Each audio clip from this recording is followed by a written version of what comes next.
فخور وہ آدمی جو اپنے ایکشن میں بڑائی دکھاتا ہے۔ تو نہ اپنے سوچ میں بڑائی کرو، نہ اپنے ایکشن میں بڑائی کرو۔ خدا گھمنڈی اور بڑائی کرنے والے کو پسند نہیں کرتا۔ وقصد فی مشیک، اپنی چال میں میانہ روی پیدا کرو، نرمی پیدا کرو، دھیمی چال سے چلو۔ وغضض من صوتک، اپنی آواز کو نرم کرو، اپنی آواز کو دھیمی کرو۔ ان انکر الاصوات لصوت الحمیر، آواز میں سب سے بری آواز گدھے کی آواز ہے، خدا فرماتا ہے۔ تو حکم دیا گیا کہ بھئی نہیں کچھ ہوش ہو تو سروے کچھ تھاشو، ایوا سروے کچھ صاحب جی نے بھاوے۔ یہ ایک روزہ سر کا، بہت سے اور روزے ہو سکتے ہیں، لیکن یہاں فرمایا گیا اپنے سر کو ذرا جھکا کے نیچے رکھو۔ دوسرا، چشم، جو آنکھ کا روزہ ہے، چشم حلال پر نگاہ کرے۔ دوسرا روزہ تمہارے آنکھ کا ہے، اور آنکھ کا روزہ یہ ہے کہ اپنے آنکھ پہ قابو رکھو۔ خدا نے دنیا کی ساری چیزوں پہ تمہارا حق نہیں رکھا ہے، بعض چیزوں پہ تمہارا حق ہے، باقی چیزوں پہ تمہارا حق نہیں ہے۔ تو جن پہ تمہارا حق نہیں ہے ان پہ نگاہ ڈالو گے لالچ کے ساتھ، حرص کے ساتھ، تو وہ بد نظری ہے، بد نظری ہے۔ اور گھٹ پاٹ کے حوالے سے ماشاءاللہ ہماری جماعت بہت خوش قسمت ہے کہ بہن بھائی، استری پروش سب جماعت خانے میں آ کر ایک ساتھ عبادت میں شامل ہوتے ہیں۔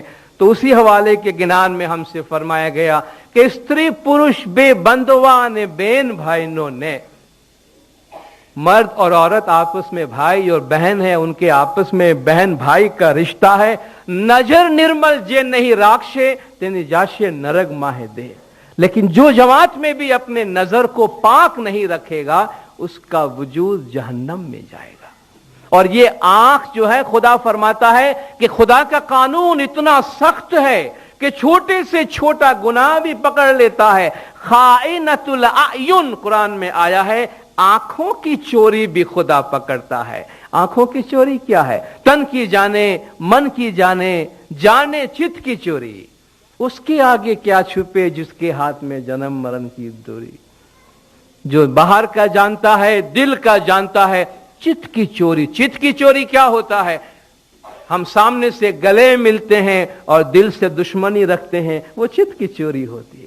ہم نے کسی چیز کو دیکھا، ہم نے کچھ بھی نہیں کہا، لیکن دل میں ہم نے یہ چاہا کہ یہ اس کے پاس سے نکل جائے، میرے پاس آ جائے، یا مجھے پسند نہیں آیا اس نے یہ کام کیا، میں نے دل میں جلن کا اظہار کیا، یہ چت کی چوری ہے۔ ہم سمجھتے ہیں کسی نے نہیں دیکھا، جا کے میں نے مبارکباد دیا، اس کو گلے سے ملا، بھئی بہت ترقی ہوئی، تمہاری مبارکباد ہو، اور دل میں کہتا ہوں کہ تو پیدا کیوں ہوا دنیا میں؟ تیرے دنیا میں آنے کی ضرورت کیا تھی؟ تیرے آنے سے میری ترقی رک گئی ہے۔ یہ منافقت ہے، اور منافقت کے سارے ڈاکے دل میں پڑتے ہیں، ظاہر میں وہ بڑا نیک بنتا پھرتا ہے، اندر سے چور ہوتا ہے۔ وہ خدا فرماتا ہے یہ چت کی چوری کو بھی جانتا ہے، خائنۃ الاعین، آنکھوں کی چوری کو بھی پکڑتا ہے۔ اس لیے یہ نہ سمجھے کہ خدا ہمیں ظاہر سے جج کرے گا۔ انما الاعمال بالنیات، اس لیے کہا گیا کہ اعمال کا فیصلہ نیت کے اعتبار سے کیا جائے گا کہ یہ عمل کس نیت سے کیا گیا ہے۔ تو چشم حلال پر نگاہ دھرے، جو حلال ہے، جس پہ نگاہ ڈالنے کی اجازت ہے اسی پہ نگاہ ڈالے۔ باقی مولا نے فرمایا اپنے نظر پہ قابو رکھے، ناک سو سگندھ بدی نہ کرے۔ ناک کے حوالے سے یہ بات کہی گئی کہ اگرچہ بو کے حوالے سے کہا گیا کہ یہ بو نہ لے، تشریحی طور پر، تعویلی طور پر، علامتی طور پر اس سے مراد یہ ہے کہ جو دنیا پرستی کی بو ہے اس کو اپنے قریب نہ آنے دے۔ یہ دنیا پرستی جو ہے، حضور کی ایک حدیث ہے کہ الدنیا جیفتن وطالبها کلاب، یہ دنیا جو ہے وہ مردال ہے اور اس کو طلب کرنے والے کتے ہوتے ہیں۔ تو جب کوئی، آپ نے دیکھا ہوگا جانوروں کو کوئی مردال ان کے ہاتھ میں آ جاتا ہے تو